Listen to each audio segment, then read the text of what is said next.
কিয়ামতের আগে আগে আরো কিছু মানুষকে আল্লাহ পাক কিন্তু শূকর এবং বানরে পরিণত করবেন। এই হাদিসটা কি জানেন? হাদিসটা শুনে রাখেন, এটা আখিরুজ জামান বা কিয়ামতের আলামত সংক্রান্ত হাদিসগুলোর মধ্যে পাবেন।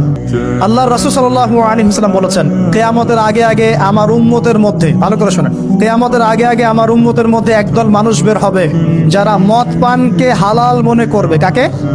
মদ পান করাকে হালাল মনে করবে। যারা বাদ্যযন্ত্র, গায়িকা, নায়িকা এগুলো নিয়ে নর্তকী নাচাবে রাতের বেলা, এগুলোকে হালাল মনে করবে। যারা অশ্লীলতা, বেহায়াপনাকে জায়েজ করে নিবে, ঠিক আছে, এরকম কয়েকটা পাপের কথা বলে নবীজি বলছেন একদিন সকালবেলা আল্লাহ পাক তাদেরকে ঘৃণিত বানরে পরিণত করবেন। এটা হবে সামনে, কখন কিভাবে হবে আল্লাহ ভালো জানেন। এবার আমি কনসেপ্টে চলে আসি। এই যে পৃথিবীতে নেমে আসলাম, তাহলে আমরা কোত্থেকে আসছি ভাই? আমরা কি পৃথিবীর অধিবাসী ছিলাম? আমরা জান্নাতে ছিলাম, ওখান থেকে আল্লাহ পাক পাঠিয়েছেন। এবার পৃথিবীতে এসে আদম আলাইহিস সালামের যুগে খুব একটা দুর্ঘটনা ঘটে নাই, একটা ঘটেছে। কয়টা? একটা।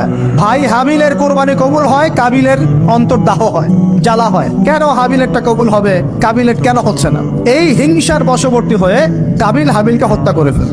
হত্যা করে লাশটা দাফন করার পদ্ধতিও তার জানা ছিল না। আল্লাহ কাককে পাঠালেন, কাককে দেখে সে শিখলো। প্রথম দুর্ঘটনা হচ্ছে হাবিল কাবিলের দুর্ঘটনা। বলে রাখি, আজকেও নিজের ভাইয়ের বেশে বহু কাবিল মুসলিম সমাজের মধ্যে ঘুরে বেড়ায়। নিজের ভাইয়ের লেবাসে, পোশাকে, সুরতেই বহু কাবিল এখনো কিন্তু মুসলিম সমাজে ঘুরে বেড়ায়। তো আমরা কাবিলদেরকে কাবিলের পরিণতি সম্পর্কে সচেতন করতে চাই।